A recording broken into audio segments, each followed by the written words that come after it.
Welcome to the Pivot Ability Show. Today we have Erin Warren on the show. I got to meet Erin at my very first retreat with Rich Summers Mastermind. I met her and her husband. And since then, I've been blown away by their stories. I think they're the people that I look up to the most right now. Anytime I need like a pick me up, I always go to their pages. They have such inspiring stories.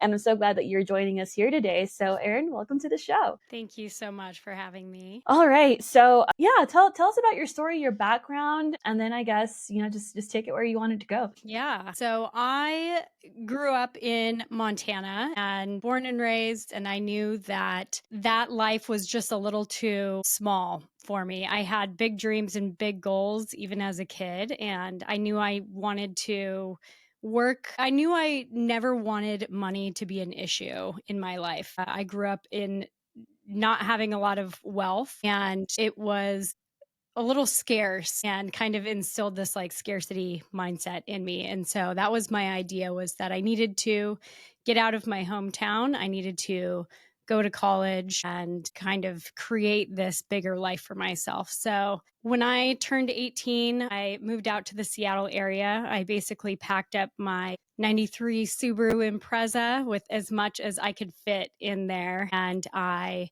drove out, no place to live, no job, anything like that. And I did have a job interview scheduled though. So that was all that I was kind of relying on. While I was living and working in the Seattle area, it was really tough. Even though I grew up in kind of not the best financial place, Seattle was even more poverty than I'd ever experienced. You personally went through more financial struggles in Seattle than you had experienced before. Yeah, Okay. exactly. So did you move out to Seattle for school or did you move out just a new place? Yeah, I knew that I wanted to go to the University of Washington. That was my dream. Okay. So Okay. I was like, Seattle is where it's at. I need to go out there, get my feet in the ground, and establish residency and put myself through college, essentially. Why was establishing residency the first point on that list and not just applying for school directly? Yeah, I was going to put myself through college. I was going to do everything on my own, essentially. So I wanted to find the cheapest and easiest way to get my college degree. So that way I could then have a career, a real job, quote unquote, corporate life, and make some money finally. So Okay. And you were 18? I was 18. Yep. And what were the requirements for I'm assuming you mentioned establishing residency because you didn't want to pay out of state tuition. That's right. Yeah. Okay. So what were the requirements to establish that residency? Yeah, it was basically just live in state and pay taxes in state for at least a year. Okay. Yep. And I was like, Right. that's perfect because I need to save money anyway. Mhm. And so as I started working, it was really hard for me to get my feet on the ground and start making money. I was working multiple jobs. I was the poorest I'd ever been, like mattress on the ground, ramen and dollar menu, and free focaccia at work. So I was. Uh, I was just having a really rough time. And so I realized that I was not going to be able to go to school after like 1 year. It was going to take me substantially longer to be able to save up enough money to go to college. So And student debt was not on your radar. I had always grown up with the idea that debt was bad. Debt was a terrible thing. Debt ruined lives. I mean, for a lot of people it does. There are some benefits to debt as like we now know, but I think that's kind of smart in that specific circumstance of like not being able to afford college and choosing to pay your way through college. I think is smarter or a better circumstance to be in than thinking all this free money the government is giving me and then like finding out many years later that oh they want me to pay it back. Yeah. Yeah, I would have, looking back, I would have maybe done it a little bit differently because the sooner you can start making money, the sooner you can pay off the loans and start making more money rather than just. It took me 8 years to get my 4-year degree because I would go to school for a while, have to take a year or a semester off, save up money, work multiple jobs, and then go to school, all while still working multiple jobs. I was never not working. And so, yeah, it took me 8 years to get my 4-year degree. Wow. Were you a part of a big family, or could you count on your parents for anything? Left home under not the best circumstances. Everything is great now. I love my family dearly. I love my parents. I'm super close to every single one of my family members. But I left under not the best circumstances. My parents kicked me out of the house. Basically, right when I graduated, they kicked me out of the house. And so not only was I just naturally independent and I'm going to do this on my own, that was the extra kind of fuel for the fire of Yeah. no, I'm really gonna do this on my own. I'm not gonna ask you for a single Anything. thing. Yeah. I'm not gonna ask you to help me out, no, not financially, not emotionally, not anything. I will do this on my own. Watch me. Yeah. Yeah. I mean, and it got you to where you are. Yeah. um, okay. So did you end up going to the university that you wanted to go to? I did. Yeah. I went to the University of Washington, got my degree in environmental science and resource management, which was the coolest major that I could have selected. I've always been an outdoorsy girl. I've always wanted to play in the mud and go on walks and talk to trees and all that kind of stuff. So this was right up my alley. And I was like, wow, if I can make a living doing something that I love and being outside and helping the environment, I mean, that's just like a win-win. So it was kind of a dream come true to realize that environmental science was a career path, and to be able to put myself through college and graduate with a degree in that field was pretty incredible. So that's congratulations for doing what you wanted to do and succeeding at it. You mentioned that you went to school for 8 years for a 4-year degree. What was that like mentally? Was that something you had to struggle with, or were you just like, this is my trajectory and I'm fine with it? Yeah, it was. I didn't really think that much about it being difficult or wow, this sucks, or it's going to take me so long. It was really just one foot in front of the other, which looking back on it, 8 years is a really long time. That's a really long commitment to say that this is my goal and I'm going to grind until I get there. Mm-hmm. It's pretty wild because at that point in my life, I was in my 20s. 8 years when you're that young is a substantial portion of your life. But I was committed and I didn't really. I knew that there was no other option for me if I wanted to get a corporate job and be in corporate circles. And really, my idea was kind of the thing that people talk about now, but they didn't quite talk about it back then in the same way. But I wanted to buy myself into a bigger circle. Mm-hmm. I knew that my circle in Montana, the career path or the life path that a lot of women had was to be, maybe you go to college, probably you don't, and then you become a wife and a mom, and that's kind of it. And so I knew that I wanted to do something more and not have to worry about money. So it was just something that I knew that I needed to do if I wanted to create this life and pull myself out of kind of the poverty that I was surrounded with when I was a kid. Wow. Okay. And corporate America was the obvious way to go Yeah. about it. Yep, Okay. exactly. That was the only thing that I could think of or dream of being a kid in Montana. I was like, corporate job, you see it on the movies or Yeah, media everywhere. And I think I mean, it's not until I wanted to leave corporate America that I learned that there are other options. yeah, So I think that's the standard. I think people think that that's how you make it. yeah, And it is a way of making it, but not the only one. that's right. So after graduating, were you able to work in your field? Yeah, yeah. I got hired as in like an intern position for a utility, a local utility in the Seattle area. And it was in my area of environmental science. It was doing permitting work for the utility. And so I was still able to go out and do site visits and be out in the field and work with some plants and trees and things like that. And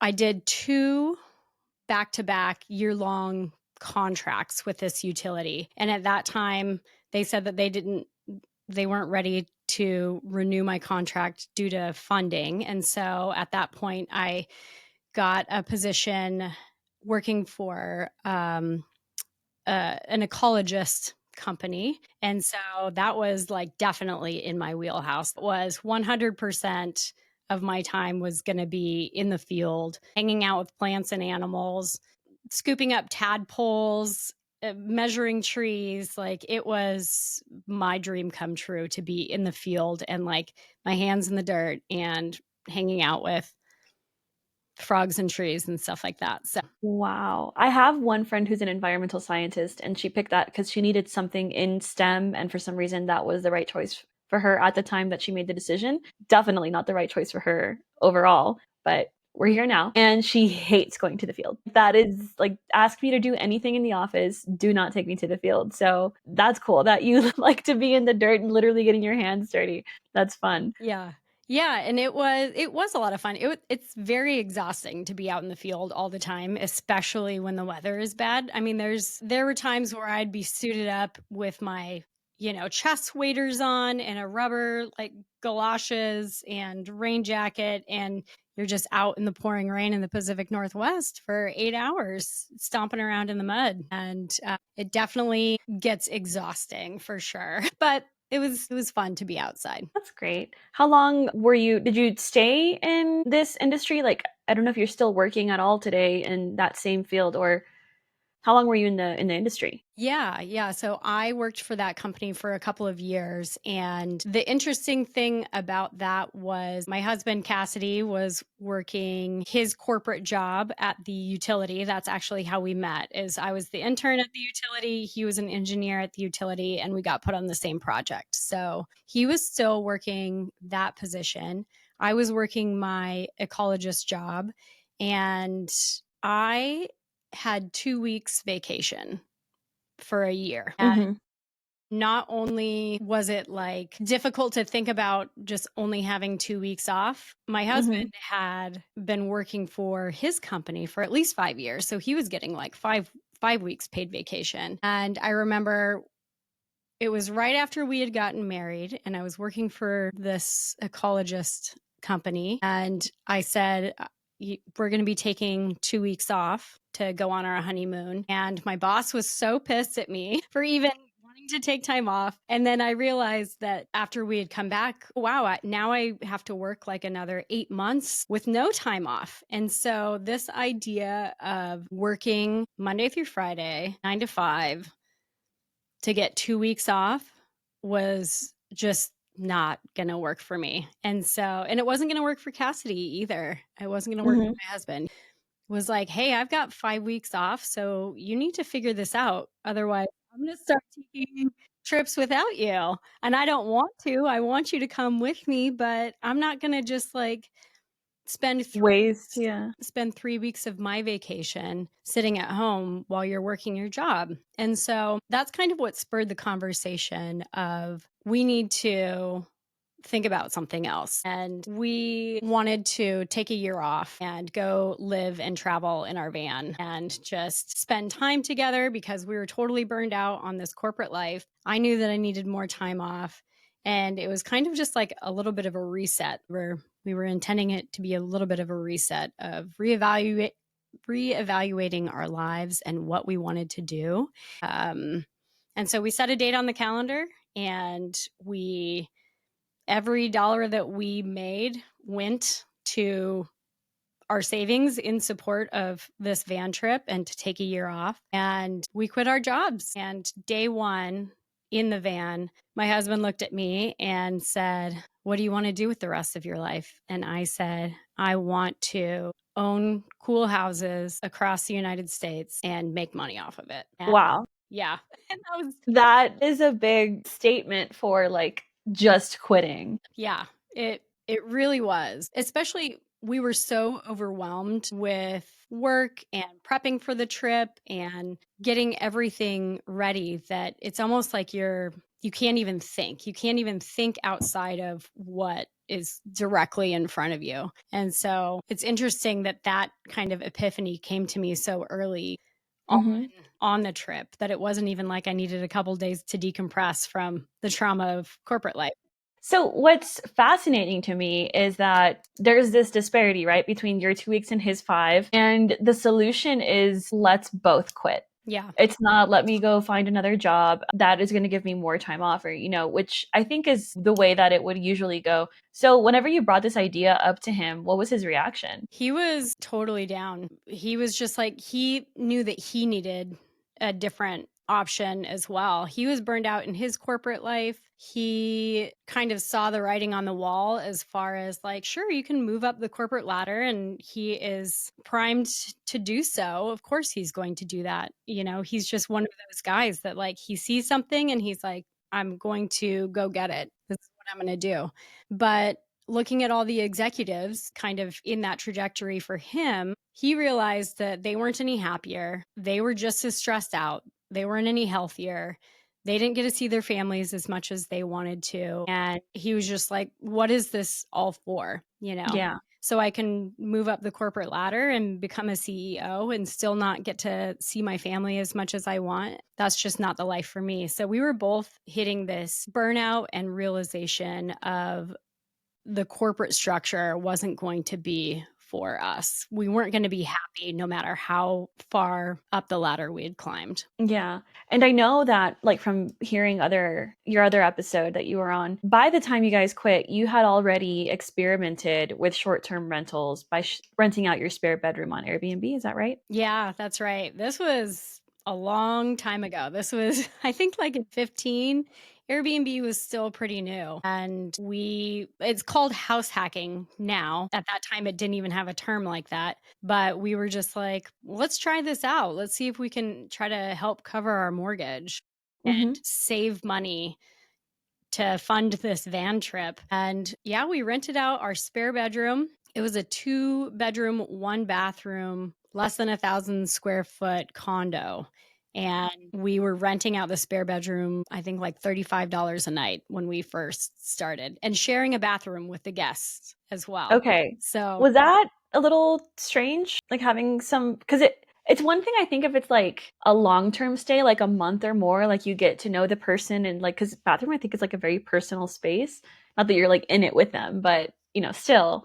And then suddenly now you have strangers coming in and using your bathroom yeah. and your kitchen. Yeah. How was that? It was a lot of fun, actually. Okay. Yeah. Okay. It just took a little bit of coordination as far as like, which is it's almost weird and cringy to think about now, where I would text the guests through Airbnb or message the guests through Airbnb and be like, hey, we're going to be using the shower tonight. Is that okay with you? Does that work with your schedule? But we got the opportunity to host some super incredible people. I still have memories of guests that we had hosted in our little spare bedroom in our condo that just like really touched my heart. We had a couple from Korea that made us incredible like 5-course dinner one night, and we just sat on the living room floor and shared stories, and it was just like a really beautiful time together. We had another couple from the East Coast. I'd never really met anyone from the East Coast before. And I mean, it sounds so silly, but like just interacting with different people from different places really opened my eyes to how wonderful people are, how everyone has really interesting stories, and how it's not as scary. People aren't as scary as you kind of make them out to be, despite your differences, people from different parts of the country or different countries or whatever. So it was a really incredible, beautiful experience to host people in our house. Wow. Yeah. That's so incredible. Nice. So it wasn't even like a horror story. It ended up being just like a great experience. It was such a great experience. I mean, when we told our families that we were going to be opening up our spare bedroom and renting it on this platform called Airbnb, and there were going to be strangers coming in and sleeping in our condo with us, our families thought we were crazy and thought we would be murdered for sure. Yeah. Yeah. I can imagine that being the case. I think my mom felt that same way when I tried to put her bedroom up for rent, like one of her spare bedrooms up for rent. That was short lived too, but anyway, okay, so you guys are on day one of the next year of your lives, and he asks you what you want to do. And do you think it's because you've been exposed to this vast variety of cultures through renting out your spare bedroom that you're like, I want to have, I don't know if it was this, but like, I want to have a home in like multiple spots that I can experience. Was that the sentiment or was it something else? Yeah, it was. I knew that we both liked to travel. And Mm-hmm. so this was going to be a way for us to travel to different places and stay rent free, essentially. It was such a dream of mine to not only have a place that we could travel to and stay for free, but also to be able to host my family in places like this. My family didn't we didn't travel a lot because of the money issues, and it was like I want to be able to provide a place that my family knows that they will have a place to stay. That Mm-hmm. if I have this house in Tucson or Orcas Island or whatever, they can come out there and we can be together and we can make memories. And they're not going to have to worry about how much the hotel is or no, we can't travel that far or whatever. So that was kind of the dream and kind of the end goal, even though I was like, I don't even know how that would be possible. Like, we're making $35 a night on the spare bedroom, but that was the dream. Wow, I like that. It was a big dream, and you've, I think, accomplished that and like so much more from what I know of your story. Yeah. Okay, so that led to owning how many properties? What was it like to take on these big projects? Let's start with your first one. How daunting was that? And I think what were like your biggest lessons in that first property? Yeah. Our first investment property was in Cleveland, Ohio. I had never been to Cleveland. My husband had never been to Cleveland. And I was just looking at different markets of where a property could cash flow, what would be a lower purchase price, and would it be able to cash flow? And I think that I had a spreadsheet with maybe 20 different cities across the US. And I just looked at the numbers, and Cleveland won out. And so I flew out to Cleveland, looked at 20 houses, and I knew that I wanted to have one property identified to put in an offer in before I flew back. And sure enough, I found a house that I really loved and told Cassidy, this is the house. It's $274,000. It's the most money that we could ever think of. Yeah. This is a really big risk, but I think that this is going to work. And so we put in an offer on the house and we had a close date. And it was like as soon as I had everything lined up to basically have contractors start and for me to show up on the date of close. I gave myself a 3-week timeline to get the entire house. Light renovations. We did some wallpaper, we did some lighting upgrades, did some paint, just really, really minor things, furnishing a 2,000 square foot house. So 3 weeks to do all of that in a city that I was not familiar with whatsoever, finding and hiring contractors. I have some questions. Yeah. One, were you looking for all of these? Were you looking through these markets during van life, or was that post van life? It was post van life. So our plan was to do the van life thing for a year, but the universe had other plans for us. We had a ton of mechanical troubles, and van life only lasted about 6 months. And so Okay. we came back home. Basically, we were homeless and vehicleless. We had sold both of our vehicles in preparation for this van trip. We had rented out our house for a Huh? year-long tenant, and so we came back and did not have any vehicles and didn't have a place to live. And we stayed with a friend for a couple of weeks. Cassidy went back to his consulting or working for the utility. He started consulting with that same utility employer as before. And I didn't have a job. So I came back really broken. Oh, no car, no house, no job. A So shortened experience. exactly. Feeling like a failure with our van life experience. And I looked at the opportunity as figuring out this short-term rental is going to be my job. This is my job right now. This is the only thing that I have to get us kind of out of this mess. Yeah. Yeah, okay. So, how long were you in Cleveland whenever you looked at homes? I was there for maybe 3 days. Okay. Yeah, so it was a I whirlwind. And to keep up with all those homes in, like, such a short amount of time too must have been fun. I got stuck on you saying that you had your contractors starting the same day you closed. Yeah. How many contractors did you go through? What services did you know you could do yourself or yourselves? I don't know if both of you participated in this. And what services were you like, "I have to hire someone to get this done?" And how did you pick who you were gonna work with? Yeah. I knew that we needed paint and I knew that we needed just some light construction stuff. So Mhm. switching out shower heads and light fixtures and putting up wallpaper and screwing some things into the walls. And so I had lined up a couple of painter quotes.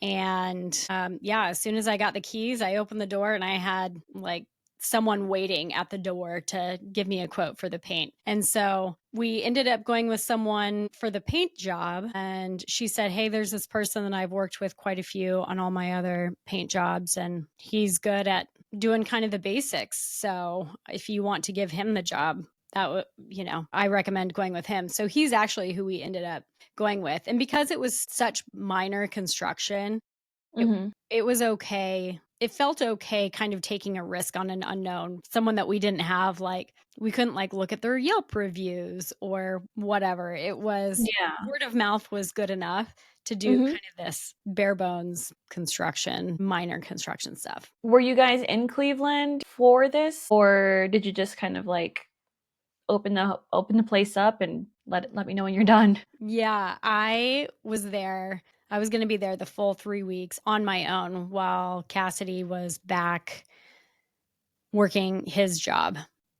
It it was basically waking up at, 5 in the morning and working in my spreadsheets, trying to figure out what needed to be ordered. But I was sourcing products, I was ordering products, I was designing things, I was going thrift shopping, I was doing everything. Yeah. And then after being out all day and going shopping and trying to find furniture and artwork and all of those things, I would come home and set up my laptop on a empty cardboard box and go through my spreadsheets and just do it all over again. So it was a really exhausting 3 weeks, but I knew that I wanted to be leaving on that plane from Cleveland, knowing that we were ready to open up our calendars on Airbnb. Like, I wasn't going to waste any time or waste any money of delaying. Yeah, I was like, "We've got a mortgage to pay. We have to get Mhm. people in the door." Like, 3 weeks Yeah. was the timeline, and Cassidy knew how stressful everything was, and so he came out, I think, like, the last maybe 5 days or something like that to help me do the finishing touches and get everything ready, so That's, it's fun to hear that you guys worked so well together, like, he was holding down the fort over there, you were starting a new project in a different city, so that's really nice. What gave you the confidence to make such a risky move? Like, it's your first investment property, you chose to do it out of state, you chose to do short-term rentals specifically, like, I feel like there's a lot of risk involved, but it also sounds like it was calculated risk, and where did that confidence come from? yeah, it felt like it was kind of my only option in the moment. I knew Okay. that I didn't want to go back to corporate. I knew that I wanted to try to figure out a different life, and this was going to be the start of that. And I just felt like looking at the market, the short-term rental market in Cleveland, I just had this confidence that I could do that. I could be the best in Cleveland. I could be the best in that market. And so I basically just kind of studied different markets. Joshua Tree has always been kind of a north star for me as far as design and the beautiful Airbnbs that are there. And so I Mhm. used a lot of that inspiration, and I'm like, if I could just do something similar to a Joshua Tree Airbnb, but do it in the Cleveland market, it'll stand out. It'll Mm-hmm. be the only thing out there that looks like that. And that will be enough to just get people in the door. And then because I had the experience of doing all the guest messaging and providing incredible customer service, I was like, that will give us the 5-star reviews. And then it's just going to kind of build on itself. Okay. How many months of having your calendar open were you like, yes, we are successful at this. We're going to do more? Yeah, it was pretty immediate, actually. Okay. Yeah, we opened up our calendar and bookings started rolling in, and it was incredibly rewarding to know that we could essentially create the market. Even if there wasn't a lot of demand in that area, or even if there wasn't the best options out there, we could be the best option. We could create the demand, and we could be the place that everyone wanted to stay in that area. Okay. It was really rewarding. And, all those notifications were going off on our phones, and we were just like, oh, okay, we did it. We did it. We're good at this. Yeah. Awesome. Okay, so two last things. I know that, well, like two last topics, because I really want to dive into the last one. But before I get to that, you guys are no longer focusing on short-term rentals with single-family homes. Can you talk about that transition? Yeah.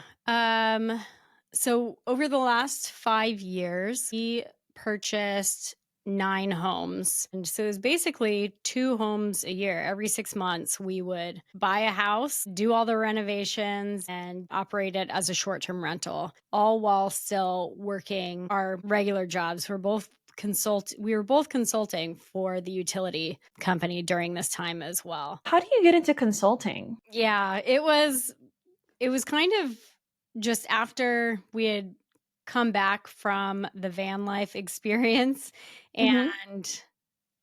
and my husband's previous company said, "We want you to come work for us." And he said, "I'm not going to come back as a full-time employee. I'm going to come back as a consultant, and you can hire me through my consulting company." And so after he started doing that, my old boss saw him like in the lobby of the building and said, "What's Erin doing right now? Does she want to come back and work for us again?" And so then I ended up doing the same thing, just working as a consultant for my previous company. So yeah, How do you like that? it, Being more in control of your schedule and everything. yeah, And what are the cons? yeah, it's been great as far as the freedom and flexibility that it allows. You can kind of sideline some of the corporate things that are not so fun. Mm. All the different, I don't know, bureaucracy and performance reviews and everyone needing to be back into the office and things like that. Whereas I kind of get the best of both worlds, where I'm kind of a part of the team, but I don't have the same team responsibilities of being in the office and doing the performance reviews and the skip level reviews and all those things that corporate has you do. So the downsides of it, though, are figuring out health insurance and your own investments and things like that. I think that's one reason that the corporate system is built the way that it is because that stuff is really overwhelming and it's really expensive to pay for your own health insurance. And if you can just be a part of a company and they can kind of do those things for you, Hmm. it's a reason. That stability and that security is a reason that people stay in their jobs for so long. Yeah. Security is definitely a reason to stay for a lot of people. It's what stopped me from leaving for a while.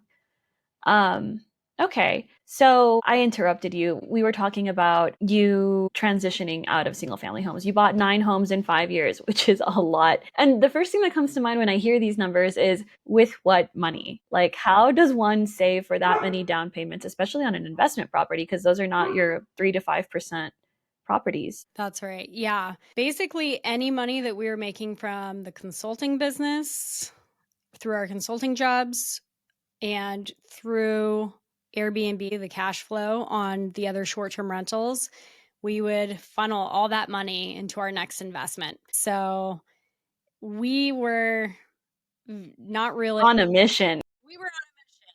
Yeah. We did not have much of a life outside of working our jobs and building this real estate investing business.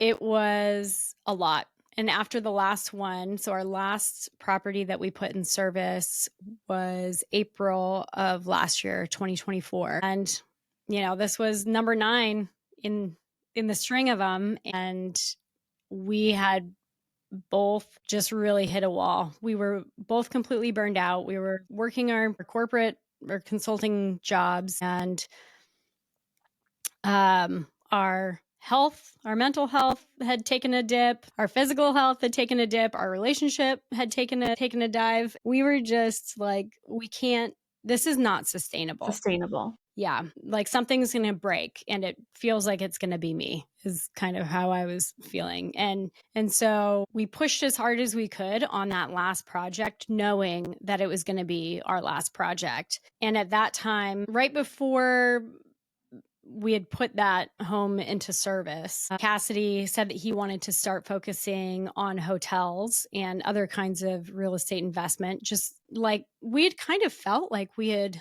learned all the lessons that we could possibly learn in Mm-hmm.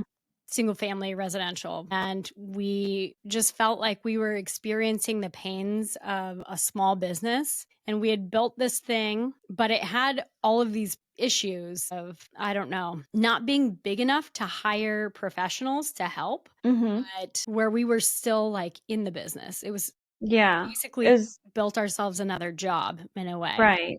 Right. Cassidy was looking at, what can I do that's bigger, that I'm not just going to build myself another job. I can actually try to build a business and invest in something a little more passively, because this is very much not passive. Yeah, real estate investments, there's a wide range of it, but a lot of it is not passive. And it can be if you set it up right. Um, and it's like if it's a specific segment. But yeah, I think that's something that we learn, at least in my case. I did not learn that until I was in it. Yeah, thankfully, so far, my one investment is not super time consuming, but it's definitely like a front of mind thing. Yeah. So in this, so you guys are transitioning out of single family homes. I know you guys have been putting some of the properties that you had back on the market to invest that into bigger assets. And I think that's one of the things that I love about, what Cassidy preaches is this velocity of money. Like you want to buy the most expensive asset so that it appreciates faster and there's more cash flow. So it's fun to hear that your first property was $274,000 and it seems like just an astronomical amount. And now you guys are participating in $1 million deals. Yeah. So that's just within a 5-year time span. Like if you want growth, it's here. You got to go for it. That's right. Yeah. And when you think about back in 2019, putting our 20% down on that $274,000 house, which was a ton of money for us back then. We were using all of our savings essentially to go all in on this idea of a short-term rental. But we just sold that property and had just over a couple $100,000 of money returned to us, that we can now use that as a down payment in a bigger property or a hotel or something like that. And so not only did we make that cash flow over the last 5 years, which helped fund other real estate investment opportunities, but now we have bigger chunk of money that can buy a larger asset, which is really cool to think about. Yeah, that sounds like a lot of fun. And it's like playing Monopoly, right? You're trading houses for hotels. That's So right. that's fun. Okay, now I want to step into your transformational year. Like I just started following you a few months ago. As I said, September, so that's what, like no more than 5 months, I think. Yeah. Because I don't want to count. And I'm honestly inspired on a daily basis by everything you're posting. I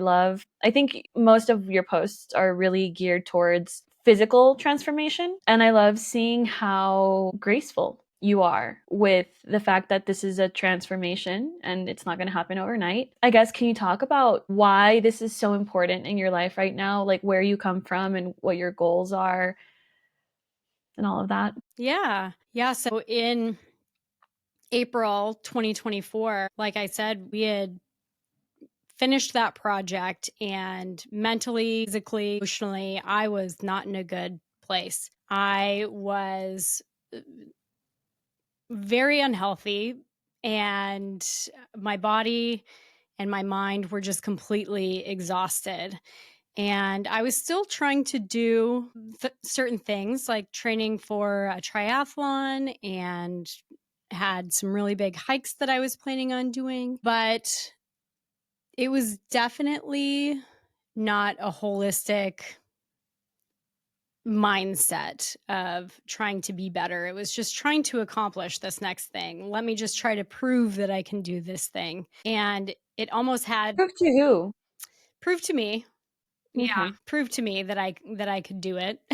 And I it almost came from this place of negative motivation. After a while, with my training for the triathlon and different hikes that I was doing, I realized that I needed help. For the first time in my life, I decided to get help from a coach. And being fiercely independent and, putting myself through college and not taking handouts and not even looking to other people for advice. I was very much, I'm going to do this on my own and I don't need anyone's help. And I realized that I really did need someone's help. And not only was I going to seek a professional's help, but I was going to invest financially in myself for that help and spend a little money on making myself better. And that was a really big realization,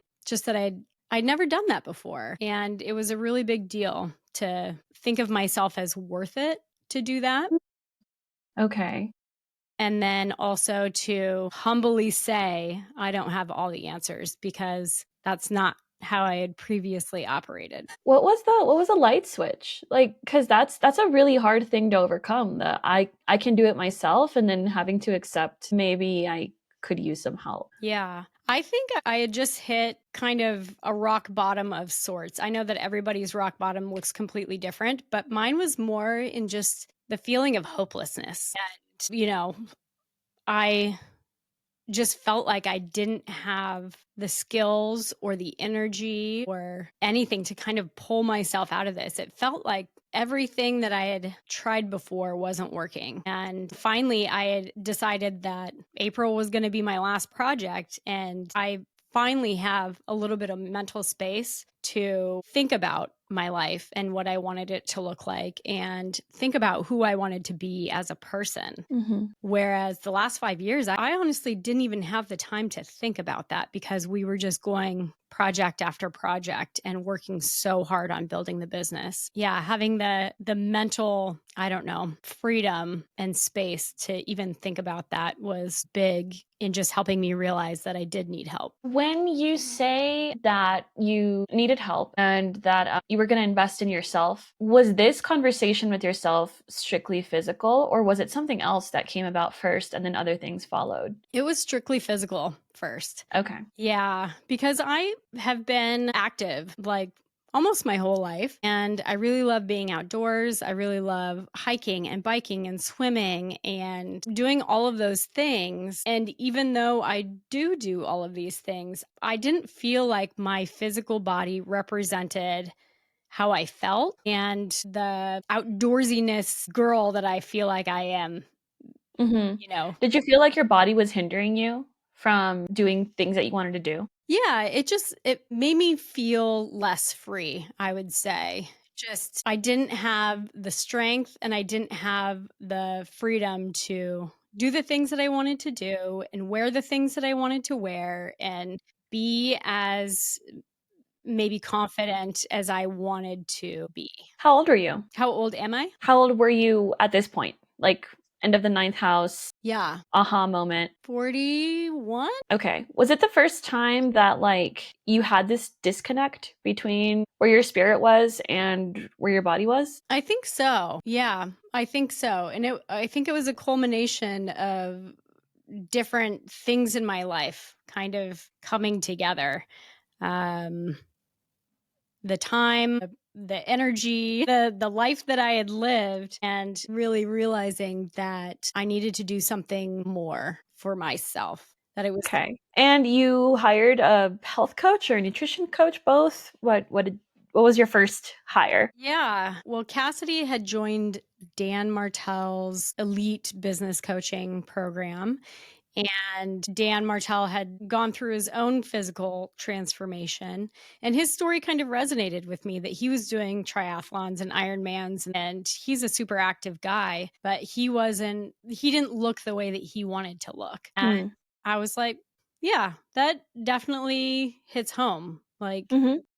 I'm not a bad person for even admitting that because I think previously I was even having a hard time saying that I had physical goals. I wanted to be a certain way. I wanted to look a certain way. I wanted to have my body outwardly reflect how I felt inside. I felt like that was almost a negative thing to even Right. have that desire. And Yeah, and it's wild because, like, in our society, that's what we're fed, right? We're fed these, like, superhuman bodies, the superheroes look outstanding, and anywhere we look to in media, that's what we get fed, but in our immediate circles, we're vain for wanting maybe to get plastic surgery or for wanting to look a certain way physically, hair treatments, things like that. So it makes sense that you would feel that way. yeah, you're exactly right. That's exactly how I was feeling. And once I realized that it was okay to want to change my outward appearance and my outward expression based off of who I felt like I was on the inside, Dan had started his coaching program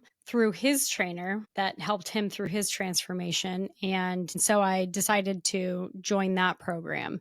And so it's not only coaching through workouts and macro based nutrition, but it's also mindset coaching with Dan Martell, which is also an incredibly huge piece of this puzzle because the mindset is everything. And that's something that I've been severely lacking in all of my other attempts of just a more vain expression of, being the smallest or being the thinnest. And, I grew up in a time where it was like very, I don't know, like almost like toxic diet culture, Mhm. being as skinny as you possibly could be. And so that was kind of the foundation that I had for how to fuel my body and what my body should look like and how to get there. And so to have actual real coaching on how to get stronger and how to fuel your body properly as well as the mindset piece on how to get there has been really huge in this transformation. That's great. Can we talk a little bit about before and after mindset? I think your relationship with your body or your relationship with your health? Yeah. Yeah, I have been an all or nothing type of person. So, and like I said before, a lot of times I've used negativity to motivate myself. So it's negative self talk about like, hey, you're a piece of garbage. You ate an entire chocolate cake, and now I'm going to punish you for this. And so I'm going to severely restrict your calories, and instead of celebrating your body in the way that it can move, you're going to run 5 miles a day every day for the next 7 days. And so it was. That'll teach you. Yeah, that's right. Yeah. And it was really hard. It just, that cycle of going through that really tears at your self confidence. It tears at your motivation. And it's really hard to even realize that there's a better way to do it when you've been kind of programmed this way for so long. And it's very sneaky and it's very subtle, and you don't realize that it's really happening when your self-talk is this kind of negative loop. And you think it's going to help by saying, putting your foot down and being stern and saying, no, you're going to do this because you have to make up for all the bad things that you did. But Yeah, shame on you. yeah, This is your penitence, I think it's called yeah, in Catholicism. yes, exactly. And yeah, that just really, over time, it really crushed my self confidence. I didn't think that I was capable of doing anything good for myself and my body and my health. Okay. And what is that like now? Yeah, it's completely different. I feel more empowered now than I've ever felt before. I'm keeping promises that I've made to myself. I'm showing up for myself every day. I am I think the foundational thing is that my self talk is all positive now. And that was really the first thing that I focused on doing because I realized how bad it was to just constantly be feeding myself all of this negativity. And it was a loop, it was constant. It was constant. And so anytime I would catch myself talking badly about myself or catching myself in the mirror and just being like, oh, gross. Like those were the things Yeah. that I would say Yeah. and think over and over and over again. So anytime I noticed that I was doing that, I would stop myself and I would do something really corny and I would look in the mirror and I would tell myself, you are beautiful. I love you. I love your face. I love your stomach. I love your legs. I love your knees. I would and it was so embarrassing and it was so over the top ridiculous on how silly I felt. I mean, I'm imagining myself doing that, and I think I would cringe so hard Oh, it was to cringe and it was also tears. Like the first few times that I did that to myself, I would just be looking in the mirror crying because I had never said those things Were before you saying these things out loud? out loud. Oh my I gosh. know.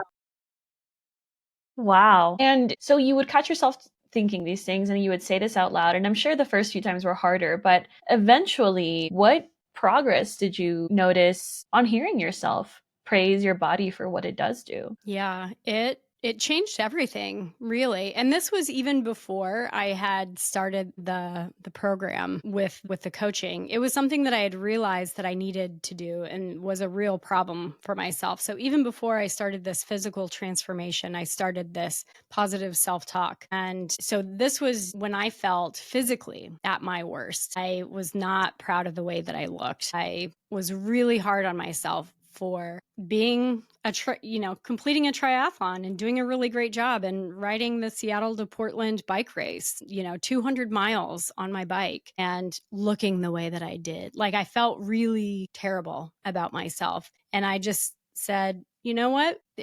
We're going to stop that. Like, your body's incredible. It has done amazing things for you. You need to stop talking negatively to it. And so even though I didn't look the way that I wanted to, I still showed up for myself and started talking positively about all of the things that I had previously been like, ugh, gross.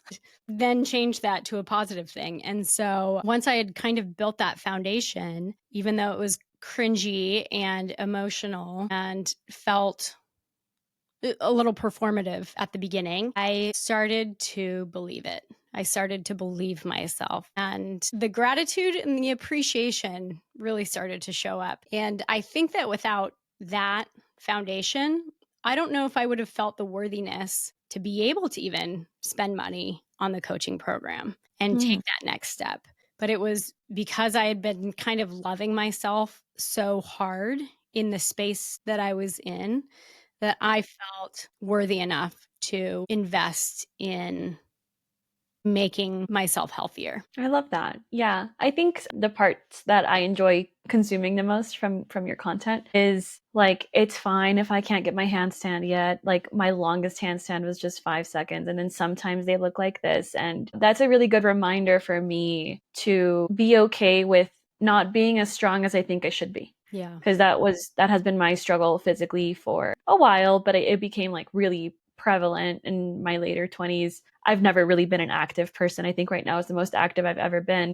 And it was always like, dude, you're young. Like, what do you mean you can't do a push up? Like, are you that weak? Are you that, and just always like, ugh. And now it's like, no, I can't do a push up. But if I go all the way to the ground, I can push myself back up. Yeah. It might not look like push-up form, but and now I can do push-ups, but not as many as I'd like. And they're not the perfect form that I want yet. But I think consuming that content of yours allows me to be more forgiving for not living up to the standard I think I should be living at, and more grateful for living up to the standard that I'm currently at. So thanks for that. Thanks for sharing your story and putting that out there. I know we're coming up on an hour and 6 minutes, and I don't want to drag on too long, but I do know that the people that you surround yourself with, especially your most intimate people, like friends and family, make a difference. Like they're the ones that'll make or break, a dream of yours. And I really like how your dynamic with me right now, it seems, is very individual but together. Has it always been that way? If not, what led it to get to that way? And do you like it? Yeah. Yeah, it has not always been that way. We definitely created an interesting codependency over the last 5 and maybe even longer years, but certainly over the last 5 years of building the business, where we were just in each other's lives all day, every day, in the business together, building things together, running the business together. Every single thing was me and him together in a very unhealthy way. And all the while, we weren't prioritizing our health, our mental health, our relationship, anything like that. There was just no boundaries whatsoever.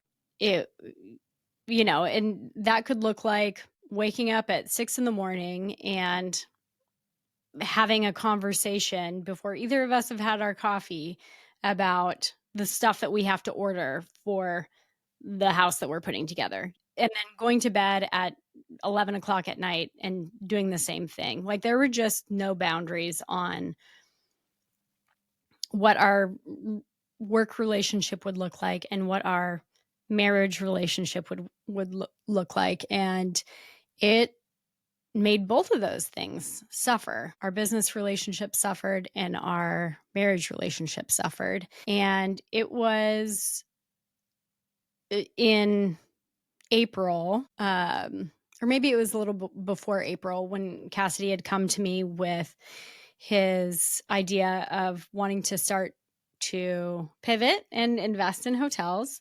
And he said to me, I'm going to do this. You can either like support me or not support me, but regardless of what you say, I need to do this for me. And I would love your support, but I'm also going to do it anyway. And that was the first time that he had kind of branched out on his own and kind of put his foot down and said, I'm taking this path and I'm not bringing you along with me.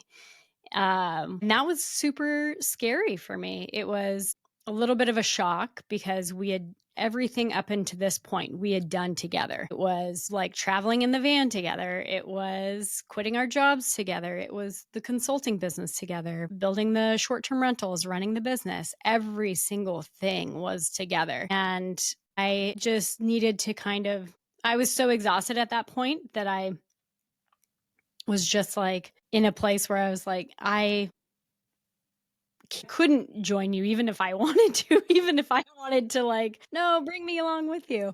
I was too tired from all of the houses and all of the projects that we had put together. And so I said, I will support you. I believe in you. I believe in this and I will support you. And that was the first little bit of separation that we had had. And it felt great. I realized, I think that we were both a little bit of afraid that if like we kind of like released the grip on the other person, that it would just like, we would float away to oblivion or whatever. I think that I was a little fearful of that if we created a little bit of separation and if we weren't super enmeshed in everything that we had built, then it would just create this big chasm. And what I realized was when we focused on ourselves and the things that we as individuals wanted, it made our lives and our relationships better and stronger when we did come together. And that has been a game changer for us and our relationship because not only are we able to become our best selves separate, but Mhm. being stronger together has been just so much more rewarding than I could even imagine. Yeah. And I imagine it's because both of you are showing up to this relationship as your best version. So there's more like fire to like, getting better and stuff. Yeah. Yeah, definitely. We're kind of pushing each other in that way of working on our mental health and working on our physical health and talking about our separate independent lives and the different things that we have going on and then kind of challenging the other person to do the same in, not even like a challenge way, but just like, yeah, let's do this together. But it is separate and it's a really good feeling to have someone that's along on the journey and doing their own thing and on this mission of self-improvement parallel to mine, Mhm. but just kind of building each other up along the way. Yeah, no, that's so great. And I think it especially in relationships, being aligned or having, similar goals makes a huge difference. Cause then I think like there's also the cases where one partner is like very not for the growth of the other partner because you start to feel behind and things like that. And it just creates a really bad atmosphere. But no, I'm so happy to hear that that is the way that it's working for you guys. It's really inspiring. And it makes me think if I do end up having a partner, I want to take these things into consideration whenever I'm selecting someone. Well, thank you, Erin. I loved hearing all about your story. Thanks so much for sharing as much as you did. And if anyone wants to get in touch with you online, where's the best place for them to reach you and follow your story? Yeah, Instagram is definitely the best. I'm Erin.Warren with 3 underscores. Apparently, Erin Warren is a common name. That's where you can find me. That's the best place. Awesome. Okay, well, thank you. Yeah, And until next time. yeah.